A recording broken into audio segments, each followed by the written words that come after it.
uncome isinqumo esithathwe uVusikhethi Matlala oyinyanga edumile yaseGoli uZikode. Bafowethu, ngicela ukunibingelela la kwesiqinisekiso eSemedia baqala ukusijoyina leli khasi ngicela benze ubulungisa ke bacindezele button ka subscribe baphinde balike lama video ke enginenzela wona. Bafowethu ke uZikode uvume isinqumo noma uncome isinqumo ke esithathwe uVusikhethi Matlala ke lapha ke ozoboshwa ke iminyaka u15 ke lapha ke kuthi ke u8 ke ihlale ngaphakathi kuthi isikhombisa ke alengiswele yona ke emva kokube naye azibophezela ukuthi ke uzoba ufakazi ke wombuso. uZikode uthi ke lobuhlakali ke bukaVusikhethi Matlala ke lapha ke buzomlekelela kakhulu njengoba vele azohamba yodonsa ke lapha ke eKokstad ke okuyindawo la khona ke ayoboshelwa khona ke lapha ke uthi uZikode ke lobuhlakali ke lobu ke buzomlekelela kakhulu ukuthi ke aboshwe isikhathi esincane. Angifisi ukugeqa amagula ngoba ikhona inkulumo ke kaZikode khona la ekhaya awuyizwele nantu daba. Yazi ukuthi bafethu lo mjida okuthiwa uKhethi Matlala mina mfethu angimsoli lo mjida mfethu.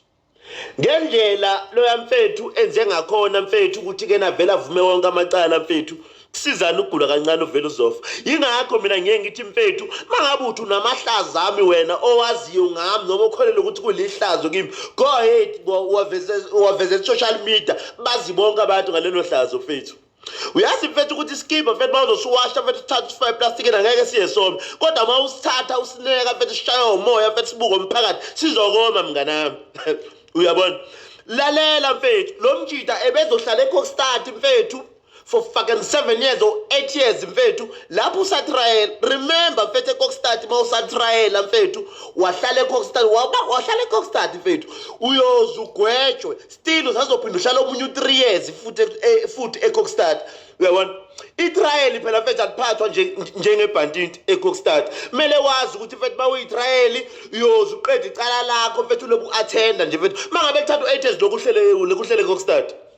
Mangabe kuthatha 8 years lokuhleli nje wena eKokstad mnganami.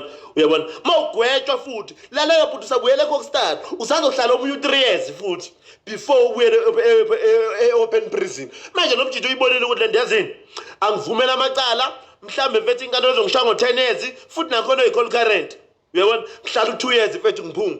Uyabona okay ke vele angeke azahlala u2 years aphume ngoba vele seKokstad komela ahlale 3 years nakanjani ayigeji yalapho. Uyabona manje ke bafowethu kuyabezwa abantu bayakhuluma left right and center mfethu kuthiwa lo mjida bengamela vuma amacala khetha vele mfethu uzobhantinta vele mfethu uzofa mfethu. Uyabona ukuba idela kufi kahle kahle mfethu okweyinsizwe kahle. Uyabona yena lezi insizwa lezi ezikhuluma ukuthi kena zamadela kufa isabi umuntu uzona lapha ngeke nowazi ukuthi idlala. Yabona lo mjida nje mfethu wenze kahle bhantinta mfethu uzophuma. Labanye babhantinta bayaphuma mfethu. Yabona bayaphuma mfethu ziningi insizwa esizaziyo zabhantinta zaphuma bhantinta mfethu. Kunokuthi wena uhlale eKokstad u8 years mfethu nokuthi uhlale eKokstad u8 years ujike futhi sezogweba futhi kodwa kushaya u15 ubuyele eKokstad vele ufika uhlala omunye 15 years futhi uhlala omunye 15 years ubuyele eKokstad uhlala u3 years mfethu usazobuyela mfethu ejele livule usawuhlala u4 years mfethu bhantinta mfethu hambe uyohlala u3 years wakho mfethu usugwetshiwe eKokstad bese mhlambe 1 year mhlambe open prison so uphumile buzo phila impilo mnganami wenze kahle mfethu.